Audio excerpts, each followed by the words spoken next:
Hello chess lovers!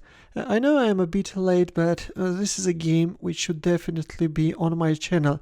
Yes, I'm speaking about a game played between Daniil Dubov and Sergey Karjakin, where with a brilliant attack Dubov managed to break up his opponent's defense. This game was played in round 11 at 2020 Russian Championship Superfinal.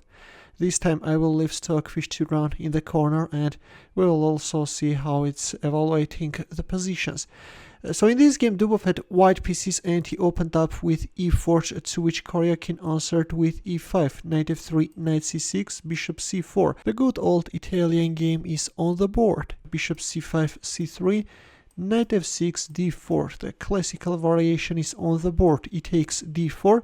In here, c takes d4 is the main move. e5 or castle king side can be also seen very often, but in the game we see a rare looking b4 move. Previously we have already seen this move in a game played between Alex Skvartsov and Vishwanathan Anand. In that game, Anand managed to beat Russian businessman and chess Mycenas with an incredible queen sacrifice. In case you missed it, the link will be in the comment section.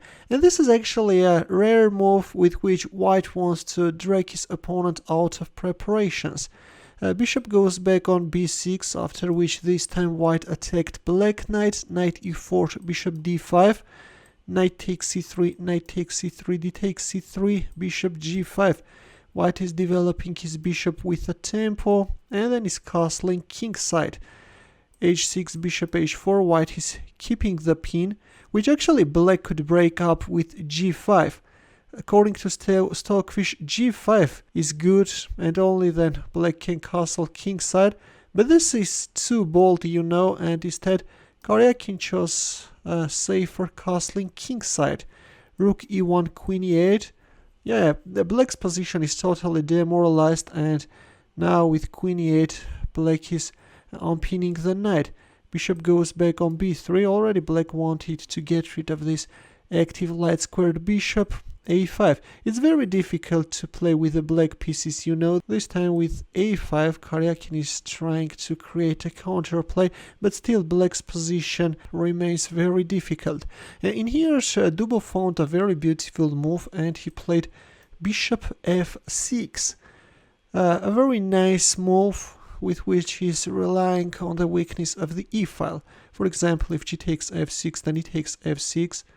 And then f takes e7 is coming, and this is a total destruction. In the game we see a4, but white kept his bishop on a2 g8 diagonal, played bishop c4. Although an alternative can be bishop c2 and then queen d3.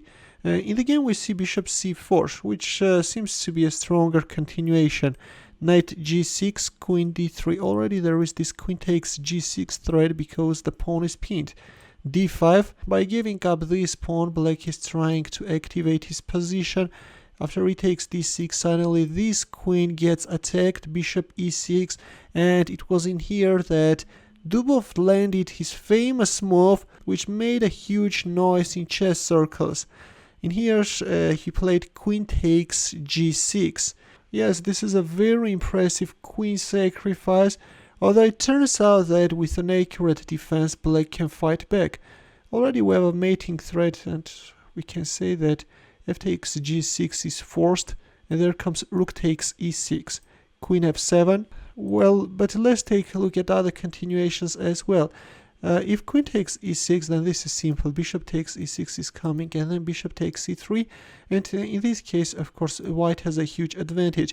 But the move which can save black's position is queen c6, attacking a white bishop. If rook e7 check, then queen takes c4.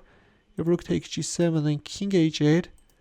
Of course, in this case, black is giving up the queen, but is managing to simplify the position, and in the endgame, although black is down a pawn, but has great chances of fighting for a draw. Instead, we see queen f7, which is of course weaker.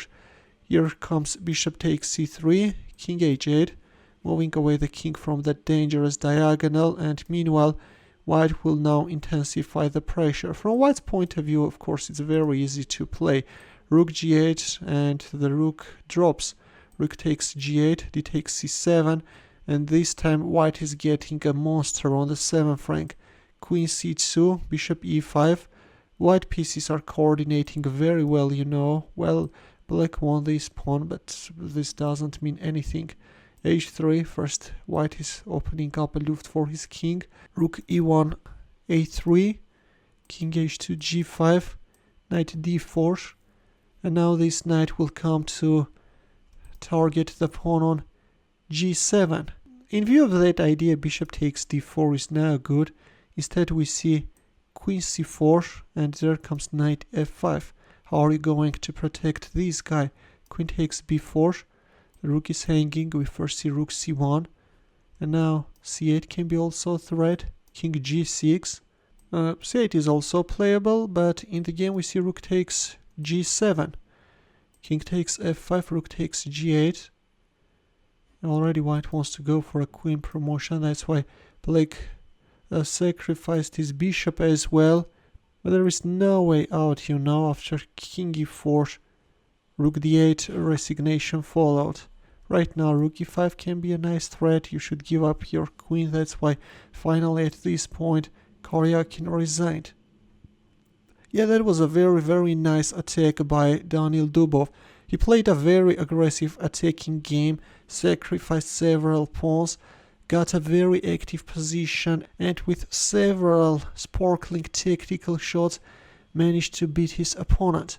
In the end, a chess puzzle, an easy one where the task is to find the winning move for white. As usual, we'll wait for your answer in the comment section. Thanks for watching, we'll see you in my next video. Take care.